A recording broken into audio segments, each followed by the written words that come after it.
تعليمات جديدة من رئيس عام امتحانات الثانوية العامة. يعني يمكن أول حاجة من التعليمات دي نزلتها من شوية عندي في الصفحة، بس أنا طالع عشان أوضحها عشان الناس بتبقى فاهمة الموضوع ده غلط.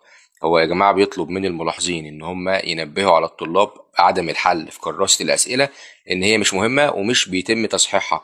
بس مش معنى الكلام ده إن أنت ممنوع تحل في الكراسة. لا، أنت حل براحتك، اعمل اللي أنت عايزه براحتك، زي ما أنا قلت لك كتير قبل كده. كراسة الأسئلة اعمل فيها اللي أنت عايزه براحتك. المقصود من الكلام ان في ملاحظين بيصمموا ان الطالب يظلل كراسة الاسئله، لا لازم تحل كراسة الاسئله. لا، هو المقصود يا جماعه ان الطالب براحته يحل فيها براحته اللي هو عايزه، يعمل مسودات براحته، بس مش هتتصحح. يعني انت براحتك، وبيطلب من الملاحظين ان هم ما يجبروش الطالب ان هو يظلل او يحل في كراسة الاسئله. دي كده اول حاجه.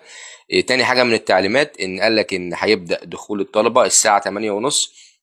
دخول الطلبة للجان عشان يتم التفتيش. وإن هيتم تسليم البابل شيت وورقة الأسئلة المقالية الساعة 9 ل 10، يعني قبل اللجنة ب10 دقايق. يبقى يا جماعة كده من حق الطالب، لو الطالب استلم الورق الساعة 9، يبقى من حقه 10 دقايق بعد اللجنة، وهكذا. فالتعليمات دي المفروض ان هي وصلت لكل اللجان، وان شاء الله هيتم تنفيذها من اول يوم الخميس بامر الله تعالى. اهم حاجه نركز النهارده وبكره. خلي بالك ماده يوم الخميس محتاجه نوم كويس قبل الامتحان. ربنا يبارك فيكم ويحفظكم ويوفقكم يا رب، كل واحد فيكم يحقق احلامه. السلام عليكم ورحمه الله وبركاته.